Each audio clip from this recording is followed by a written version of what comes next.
This is the Fantasy Ladder Podcast, episode 42. I'm your host, Steve at Fantasy Ladder. This podcast is brought to you by the IDP Guys YouTube channel and podcast network. So, welcome back once again, my fantasy football friends and family. Let's climb the ladder of fantasy football together. So it is now officially NFL Week 18. Most of your fantasy championships have been wrapped up, but there are still some leagues out there that do utilize Week 18. So that's why we'll be going through every matchup of the week to kind of go through some of the interesting players to maybe play or avoid, but a lot this will be a lot more just like normal football talk as the playoff scenarios are going to be unfolded here. Um, but yeah, it was kind of a disappointing end to Week 17. Obviously, in that highly anticipated Buffalo Bills and Cincinnati Bengals game, the defensive back for the Bills, of course, Damar Hamlin. If you're listening to the show, that probably means that you're very well keyed into the NFL and the happenings around the league. But this was kind of a bigger story than just normal NFL fans. People from all over the place have been well aware of this, but obviously, the defensive back for the Bills, Damar Hamlin, ended up collapsing after a hard hit to the chest. It's a clean play and everything else, but just a very very scary situation. Um, Game ended up being postponed, and then play just did not resume. And then the NFL is basically still trying to figure out, what's going to happen with this matchup because there were pretty heavy playoff scenarios at stake for the Bills and for the Bengals as far as seeding goes, but none of which is as important as the continued positive results and reports for Damar Hamlin. So we actually got a bit of good news regarding his health and his progress today. So which is fantastic. A lot of this stuff that we worry about all the time with football and fantasy football just automatically goes out the window when something so scary like that occurs. So just continued prayers for Damar Hamlin, for himself and his family and his loved ones as they kind of take. As they approach this new season with his health, hopefully, we'll still continue to see positive progress regarding that. But it was kind of funky. The game on Monday Night Football did end about halfway through the first quarter, so a lot of game left to play. So that did jack up some things for your fantasy football championships, most likely. And it was kind of interesting because like every league is a little bit different. I had one championship won and also wrapped up before Sunday Night Football, even. So just kind of interesting. But I did have a bunch that were still, you know, going to be decided by the Monday night game. But some leagues I was well beyond winning and losing too. So those are just kind of clear cut. Okay, easy to make that call. Just end it here, and then that you're the runner up or the champion. But then some were a little bit closer. So everything was worked out. Actually, surprisingly and then refreshingly, pretty civilly between a lot of the leagues I was in and the league mates, and just a general care for the overall situation rather than just how our payouts going to be handled and who's going to win and all this. So that was very refreshing to see. But obviously, all of our attention is on the continued positive progress of Damar Hamlin. So keep praying for him and his family. But yeah, so week 18 is still here. It's not going to slow down for anybody. A lot of interesting playoff scenarios here. Um, so we'll get into all the matchups in just a bit. Did want to take on a listener start sit question or just a couple of general strategy questions. So I'll hit that up first before going through the matchups of the week. But we got a question or a multi-part question from at Triathlete Chef. He has been what I'm calling one of the latter faithful. Often asking questions throughout the season. So definitely appreciate you and sort of the journey that you've been on here this season. So always happy to help, but really it is tremendous to have you reach out as often as you have. So it's been great. So hopefully we can continue to help you out here.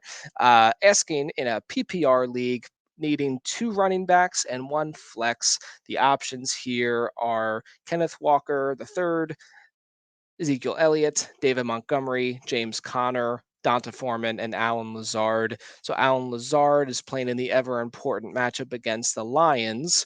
Donta Foreman is going up against the Saints, James Conner against the 49ers, and David Montgomery going up against the Minnesota Vikings, Ezekiel Elliott going up against the Commanders, and Kenneth Walker III against the Rams. So in this one, Kenneth Walker and the Seahawks have a lot to play for this week. It's basically a must-win game for them to get into the postseason. So he'll be one of the running backs.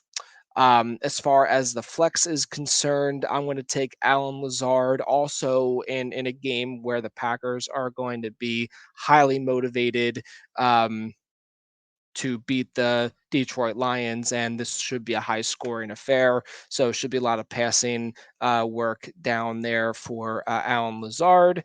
Then, as far as the second running back is concerned, um, Zeke is always an interesting option, depending on Tony Pollard's health. It may seem like Zeke could get a pretty significant workload once again. Um, Although Malik Davis could be coming in as well. So basically, you're hoping that Zeke scores early because some of the starters may be pulled in this one um, against Washington, who they may be down to their third string quarterback starting here. So it may be a pretty easy win for the Cowboys. David Montgomery, the Chicago Bears have nothing to play for against Minnesota. Justin Fields is now on season ending IR. So I'm not really liking David Montgomery there. James Conner has a tough matchup against the 49ers, and again with David Blau as the corner as the quarterback, and Donta Foreman has a tough matchup against the Saints, where both teams are officially out of contention. Donta Foreman is basically trying to show what he's got to the team to see if they want to bring him back, and may maybe avoid drafting a running back early in the draft. So he kind of has like longevity concerns as well as James Conner, to be perfectly honest. So both of them should be pretty highly motivated in this one. But Kenneth Walker the third is the one running back. Alan Lazard would be the flex play. And then it's a tough call for me between James Conner and Donta Foreman. But I will basically lean on James Conner here. He just has been a little bit more consistent week in and week out. We may see a pretty good dose of Chuba Hubbard against the Saints, where I'm not sure how much involvement Keontae Ingram or any of the running backs behind James Conner will be playing. So give me Kenneth Walker, James Conner, and Alan Lazard. That was a long-winded way of answering that question. Now he's asking for a DST streamer this week, asking about the Seattle Seahawks. Interesting one, going up against the Rams, again, highly motivated. Asking about the Pittsburgh Steelers against the Cleveland Browns, also highly motivated. It's basically a must-win game for them. And he's asking about the Cincinnati Bengals. They, of course, are playing the Baltimore Ravens. And then he's asking about the Chargers against the Denver Broncos. Typically a good one here, but the Chargers are already guaranteed a playoff spot and really can't do anything to adjust their standings necessarily. So I'm going to eliminate them, despite having a lot of talent on that team. Going to eliminate the Seahawks, even though they are highly motivated. Not a great defense, despite a good result last week. So I definitely understand the question. But in this one, give me the Cincinnati Bengals going up against the Ravens. Both of these teams are guaranteed a playoff spot. But mainly, I'm going with the Bengals because they are fighting for playoff position in the standings, where the Ravens necessarily wouldn't be so much. Ravens have not scored more than 20 points in a game since week 12. So give me the Bengals in a an attempt to keep the Ravens low scoring still, with Lamar Jackson out and Tyler Huntley just playing subpar. So give me the Bengals against the Ravens. Then he asks a dynasty question, looking to drop three players from the roster, I think, to make room for the upcoming rookie draft. Of course, won't happen until April or May, but still great to be asking ahead. So, in this league, just for context, they do utilize a kicker and a DST. So, for me, the easy answer is to drop both of those because both of those can be streamable, especially in a dynasty situation.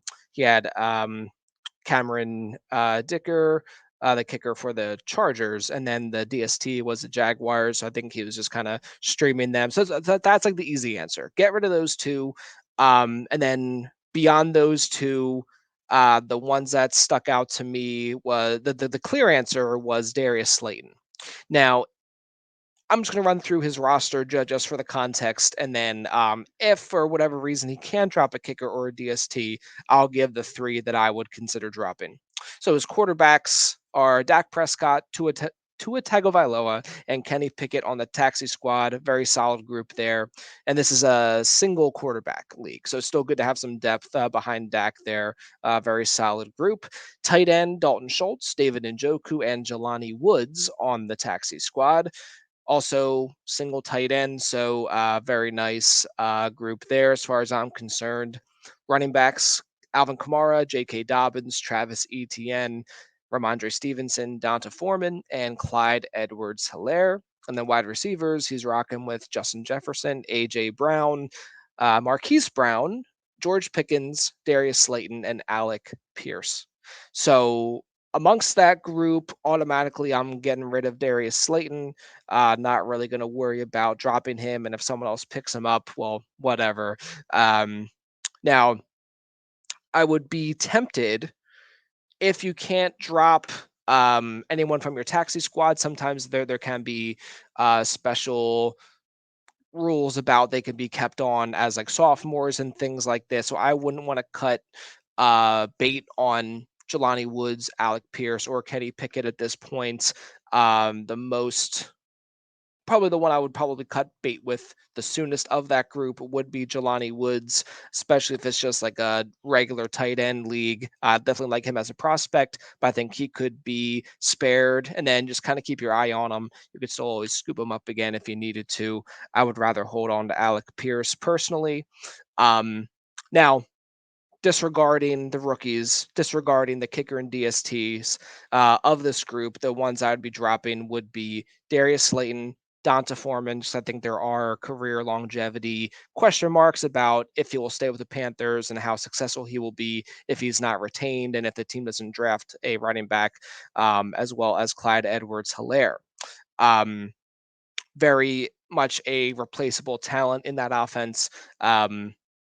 Comparatively to what else is on your roster, that would be the direction I would go. Darius Slayton, Donta Foreman, and Clyde Edwards-Helaire. Hopefully, you don't need to make this decision anytime soon, but that is where I am at currently with that decision. But obviously, a very strong team, and always appreciate you asking questions here at Triathlete Chef. So appreciate you big time, and best of luck with everything, and don't be shy about reaching out with anything else at any time, really. You don't have to ask only during the times I throw out the questions on Twitter there. So um gonna go through all of the matchups now of week 18. So kind of an interesting week here because every single matchup is a division based matchup. So the NFL is doing that on purpose to try to keep a little bit more intrigue all season long. So the chances of these matchups being more competitive and more meaningful, much higher percentage when it's division based. So they definitely know what they're doing as far as making these matchups and things. But very fascinated to see because there are um, several that have major um, um, significance for the overall playoff picture. So we will just start with the Saturday game. Saturday games for now. There are two AFC matchups here. First, we have the Kansas City Chiefs at the Las Vegas Raiders with a 52.5 point over under, with the Chiefs on the road favored -9. So heavy road favorites there for the Chiefs. No surprise there. They have their division locked up, likely the first seed in the playoffs. I think as long as they win this game, that will guarantee it. And the Raiders, of course, are not playing Derek Carr once again. They're going back to Jarrett Stidham, who actually did a fantastic job. Really give him a lot of props there. I just was not thinking that was going to go well at all. So some major props to him. Glad to see Jarrett Stidham have a little bit of a career redemption, at least in that 1 week sample. So that was cool. Um, yeah, the Raiders just don't have much to play for here. It's basically like team evaluation mode. So a lot of the individual players are going to be motivated.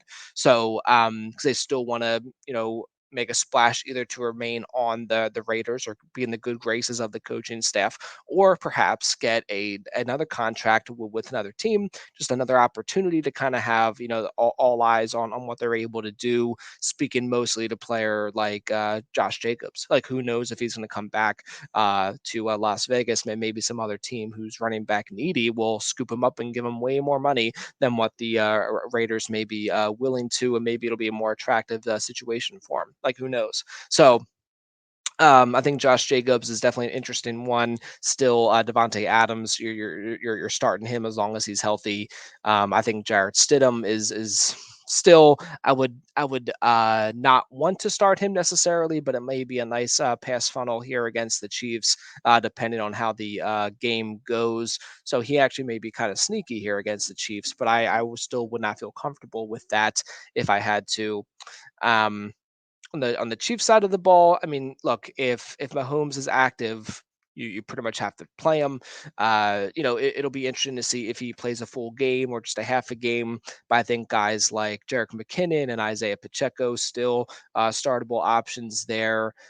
Travis Kelsey, of course, he may be one of the players that may not play the full game, depending on how the play or how the game plays out. Just we're gonna hear a lot of this. So it's just kind of a reason why it's just good to not have your league go all the way up until week 18. But if you have to, you have to. Just kind of one of those unlucky things, but you just kind of hope for the best with these things. But it just really makes no sense for an NFL team to have their superstars out there if they don't need them out there necessarily. Even though again it's a division game, you always want to win these games. You want to lock up the best seeding possible. So that's what the Chiefs may try to do here. Tennessee Titans at the Jacksonville Jaguars. This one's very interesting. Definitely playoff implications for sure. If Jacksonville wins, they will lock up the AFC South. If the Titans win, I believe they can still. Well, I think maybe whoever wins this game is going to win the division, or maybe the Jaguars already made the playoffs currently. I have to look at that again. But either way, that the Titans still have a chance to make the playoffs if they win this game. Still, their opportunity for the playoffs may look pretty slim.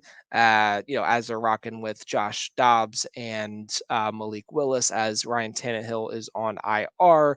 There's no way that they are going to get the bye week. So, kind of an interesting one for sure. But the AFC South has been just mostly horrendous this season, but very happy for the Jacksonville Jaguars success. That's what I'll be rooting for if I had to for anyone in that division. But 40-point over under in this one, Jacksonville favored -6.5, so pretty comfortable home favorites here. Um, Tennessee, if Derrick Henry is active, which of course he wasn't in Week 17, you're going to be starting him. Um, Beyond that, I don't really want to start any Titans if I can help it. Josh Dobbs at times looked good in that Thursday night game against the Cowboys, but overall. He would barely come in as a super flex play here. Chig Okwonu, the rookie tight end, he'd probably be the most interesting player on the Titans. And that really is not saying a whole lot.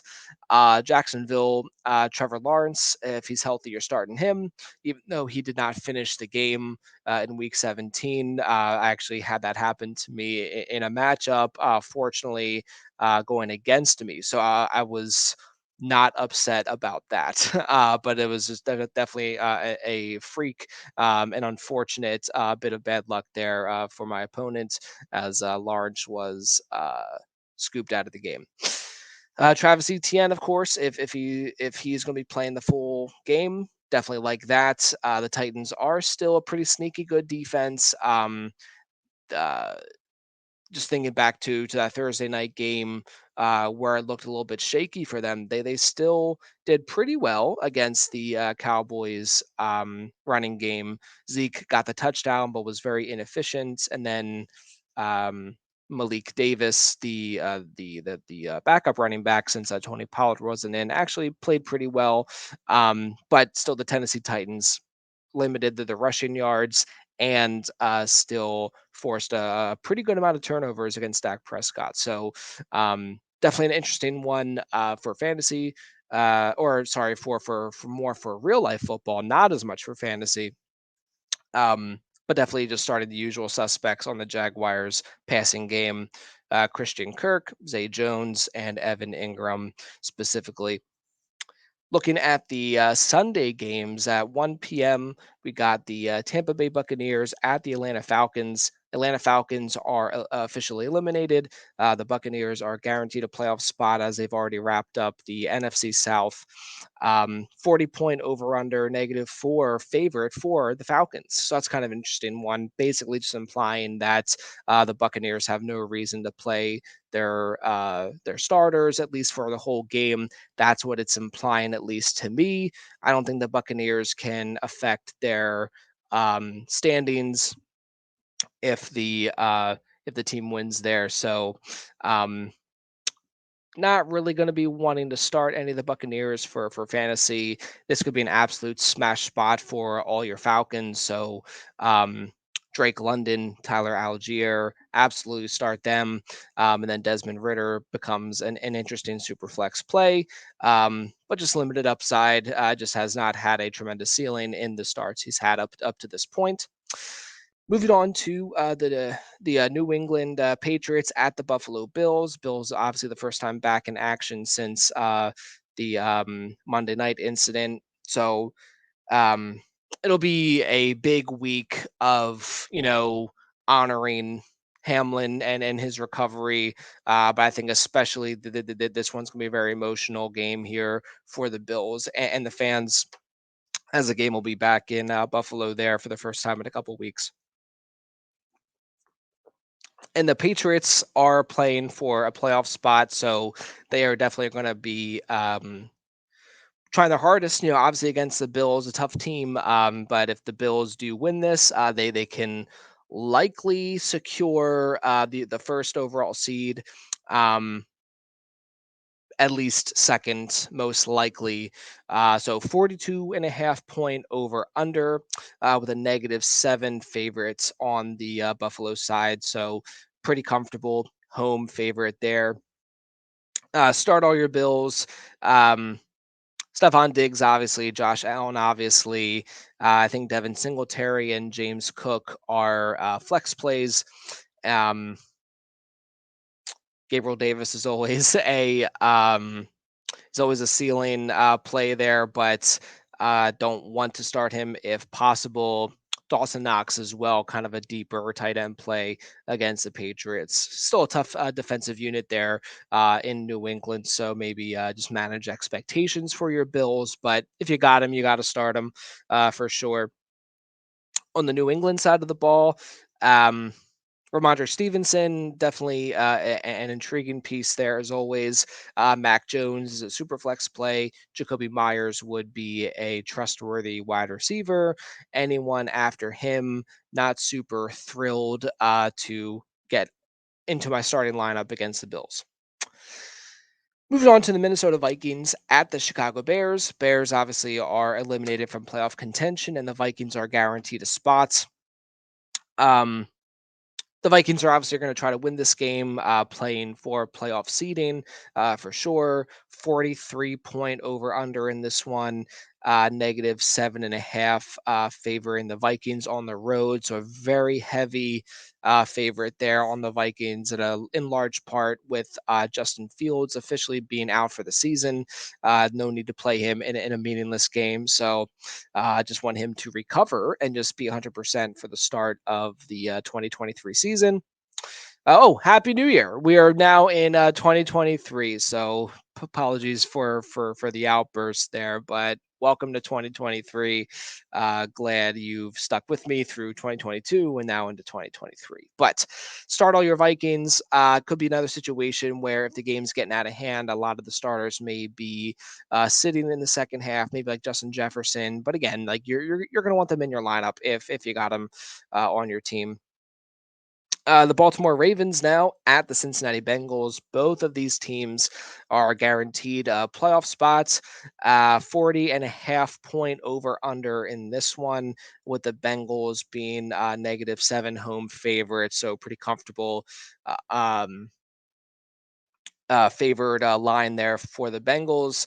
Both these teams are going to be highly motivated to win this game for seeding purposes. So start all your Ravens.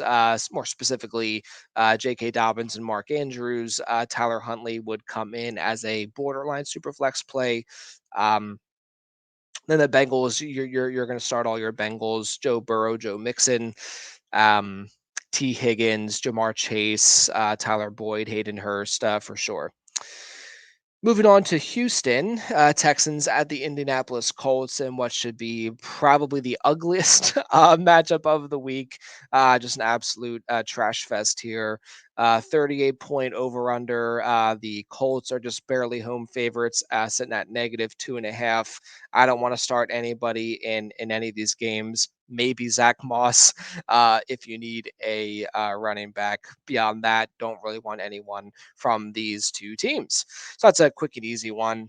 Moving on to the New York Jets at the Miami Dolphins. Dolphins are playing for a playoff spot as the Jets are eliminated. So what's a shame about the Dolphins in this one is that Teddy Bridgewater broke a finger on his throwing hand, and Tua Tagovailoa is out with a concussion. So they are going with Skylar Thompson, most likely, who was their seventh round rookie draft pick, or Mike Glennon, who may get some work in this one, who was signed to their practice squad earlier this week. So could be an ugly one despite Jalen Waddle, Tyreek Hill, Raheem Mostert. You typically like those guys, but expectations are going to be limited here in general because of the quarterback situation, but also because it's gone up against the New York Jets. 38.5 over under. And then, like I said, a -2, barely a home favorite on the Dolphins side there. Moving on to the Carolina Panthers at the New Orleans Saints. Both of these teams are eliminated from playoff contention. So both of these teams are in like player evaluation mode. Um, Kind of curious to see what the involvement of a lot of these players are. I think a world exists where you could see a lot of the younger guys play, or some of the veterans trying to get some of those incentive bonuses uh, in their contracts, like these, like an offensive end will say, if you get 8 sacks, you'll get a $500,000 like bonus or whatever. So, um, a lot of those things may be a little bit more intriguing in this one compared to the actual fantasy football side of things here. But in New Orleans, there's a 42 point over under, and the Saints are just slight home favorites at -3.5. Um, Sam Darnold would come in for the Panthers as a super flex play. Definitely can trust DJ Moore in this one, despite Marshawn Lattimore being back for the Saints, who actually had a very good game against the Eagles, unfortunately. Um, so yeah, he's definitely back for sure. I think Donta Foreman is a if you must level running back. for sure. And that's going to be it for the Panthers, really. Curious to see how Chuba Hubbard is involved, but don't really want to get him in any starting lineups. On the Saints side of the ball, you're starting Chris Olave if you have him. I think Juwan Johnson for sure and Taysom Hill are intriguing tight end options. Andy Dalton would come in as a super flex play. Then, of course, Alvin Kamara is a start no matter what. Um, yeah, so that's pretty simple for the Saints. Next game, we got the Cleveland Browns at the Pittsburgh Steelers. The Browns are eliminated from playoff contention, and the Pittsburgh Steelers are playing to make it in. So they're going to be highly motivated to win this game. It's not going to be an easy one, of course. The Cleveland Browns offense really came alive last week against the Washington Commanders. So definitely had a good statistical outing, at least from Deshaun Watson, Amari Cooper. So that was really cool to see, especially with Amari Cooper. 40 and a half points over under in this game. Pittsburgh Steelers slightly favored at home, negative 2.5. So um, Steelers have to win, and they probably need the Dolphins to lose, the Patriots to lose. Like they need a lot to go their way, but no matter what, they have to win that game. So, my wife, who's a Steelers fan, I'm the Eagles fan, obviously, but my wife, who's a Steelers fan, and this week I'll root for your team, hon. But yeah, so that's going to do it for the 1 p.m. slates. We'll get into the 4 o'clock and of course the Sunday night football matchup in just a second. Just wanted to take a second to show off this beautiful shirt from the Dynasty Rewind crew. Shout out to Mike Bowers over there at the fantastic Dynasty Rewind channel.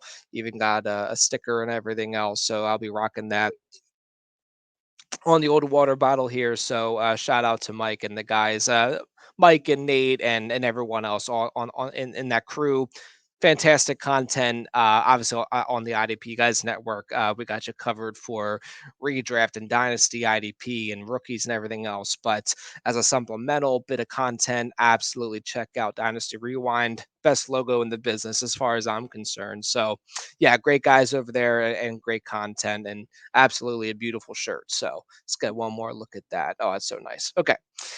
Another benefit of watching on YouTube, you get to see the beautiful shirt. So if you're watching on YouTube, hello. And if you're just listening, well, watch on YouTube so you can see the cool shirt. But anyway, that's enough of that.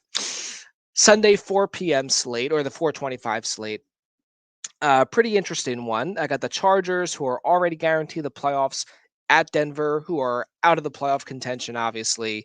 40-point over under with Denver favored, actually, negative 2.5. I think that could be implying that the Chargers are not going to be playing their starters like Justin Herbert, Austin Eckler, Keenan Allen, Mike Williams. There's just no reason to have these. Pardon me, no reason to have these guys in the game when their playoff seeding can't be adjusted at all. So really have no incentive to play. This is kind of one of these kind of ugly games here on the slate, kind of like the Houston and Colts matchup. But either way, I think the on the Denver side of the ball, I think it's pretty an interesting spot for Jerry Judy, Cortland Sutton, Latavius Murray, Albert O. Some of these guys who are playing for future contracts and maybe stick with the team or have another team kind of check them out, either as a veteran or an up and coming younger player. But yeah, so that's kind of a bizarre one. Another bizarre one is the Arizona Cardinals at the San Francisco 49ers. 49ers are home favorites at negative 14 with a 40 and a half over under. Obviously, the Cardinals are down to David Blau as the quarterback. So he would come in as a super flex play. He actually played pretty well last week, which is very encouraging to see against the Falcons. Beyond him, no DeAndre Hopkins. He is on season-ending IR. Just trying to kind of nurse a knee injury there, and just no reason to have him out there in a meaningless game, especially against a tough opponent. So I think Marquise Brown and James Conner are still intriguing here. Anyone beyond them, not super thrilled to get into my starting lineups. Maybe Greg Dortch just because of the increased opportunity without Hopkins, but not going to love it against the 49ers, who, of course, are already guaranteed a playoff spot. Unsure if their seeding will really be affected if they win here. Obviously, they'll be the 2 seed no matter what. Maybe there's a potential that they could be the first seed if the Eagles lose.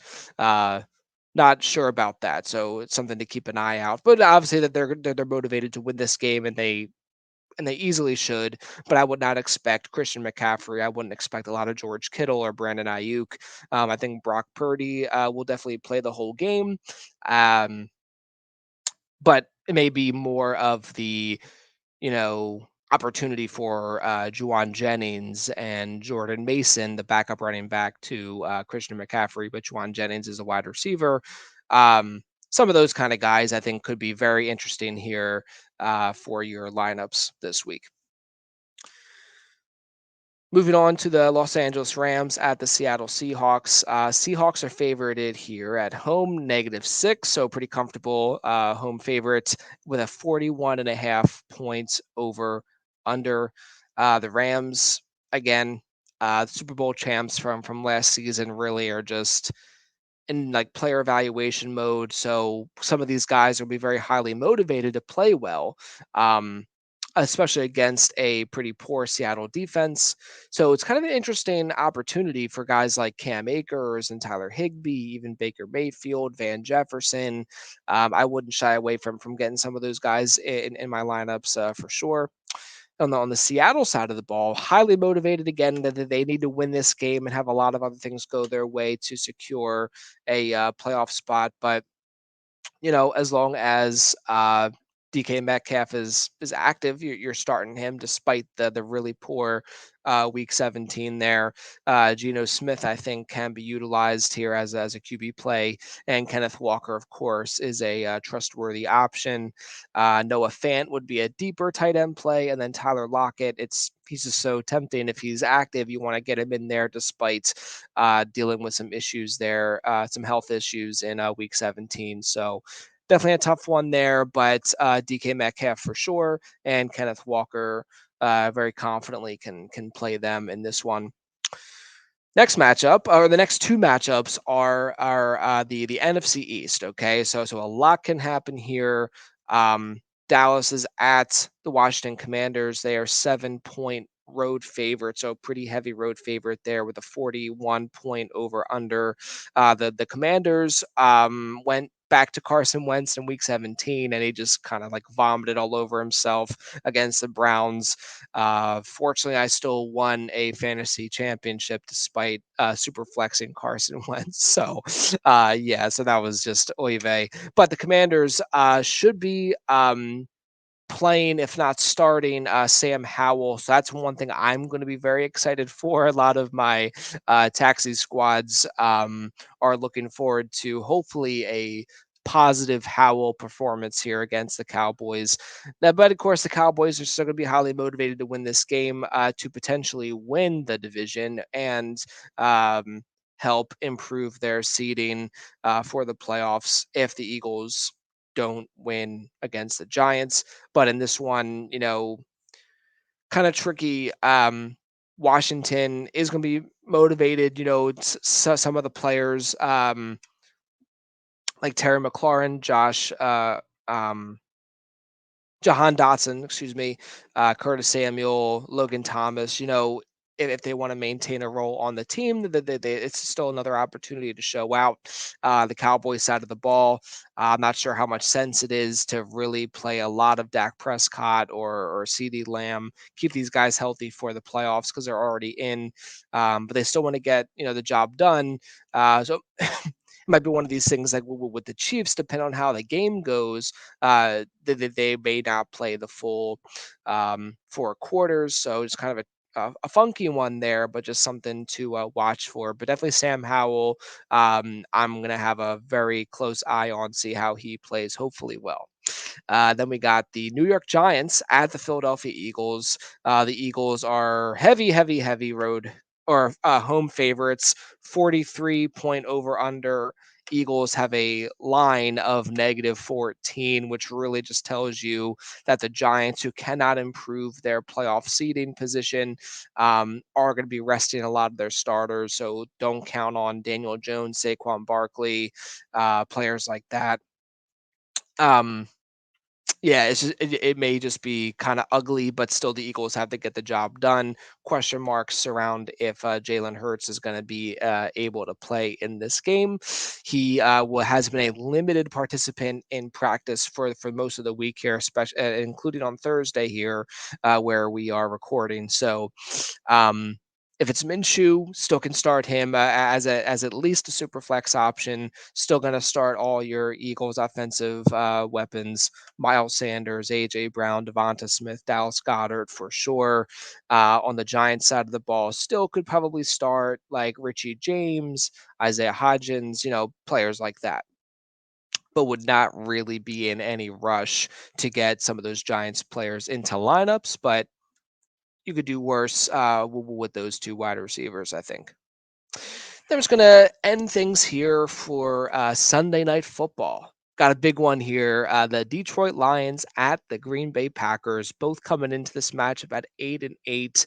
Really exciting. I'm really looking forward to this matchup. Probably, I'm not, other than the Eagles, probably my most anticipated matchup of the weekend, playing for playoff berth. So it's just very, very exciting. Packers are home favorites, which makes sense. -4.5 with a 49 point over under, which is one of the highest of the week. I believe it is the second highest of the week. Yes. So it's second highest, only behind the 52.5 line that the Chiefs and Raiders have. So in this one, you're starting all your Packers, you're starting all your Lions. Lions just going to run through them. Jared Goff, Jamal Williams, DeAndre Swift, Amon-Ra St. Brown, even DJ Chark, I think could be utilized here. On the Packers, definitely can trust Aaron Rodgers, Aaron Jones, AJ Dillon. I believe Christian Watson, as long as he's healthy, you can play him. Alan Lazard, same thing. And then Romeo Dubes for sure, but more of a deeper play than Robert Tunyon as a deeper tight end play. So yeah, that's gonna be a very, very exciting one, and um, looking forward to that one. I'm low key rooting for the Lions. I am just completely drawn to Dan Campbell and just all the antics, of course, but he just cares so much about the team and just has been a tremendous turnaround. Um, and just you kind of fall in love with some of these teams and some of these players after they've been featured on something like Hard Knocks and stuff. So that would just be an amazing end to that story to make the playoffs, of course. But yeah, so um, Lions at Green Bay, definitely a tough test for the Lions, but highly, highly anticipating that one. So that's going to do it for week 18. We are not done. We are still going to be covering a lot of the playoff matchups as they come out, as all of that becomes clear through. Through the course of this weekend, and as everything plays out, we'll be covering each of the rounds through the Super Bowl. We may be taking a little bit of a break after the Super Bowl, but we definitely will be getting into some rookie prospects and some dynasty stuff leading up to and after the NFL draft. So, yeah, I just wanted to thank you for engaging and watching and listening through this season. It has been a ton of fun. Hopefully, it's been helpful. Hopefully, I can also find ways of improving the experience. So, there's anything that you can recommend, let me know in the comments below or reach out to me on Twitter at Fantasy Ladder. Definitely am here to help you win, here to help you succeed, to help you optimize your lineups and this your overall approach to fantasy football. So I just want to say thank you again for checking out the show. And yeah, we're not going to stop anytime soon. But until then, good luck and keep climbing.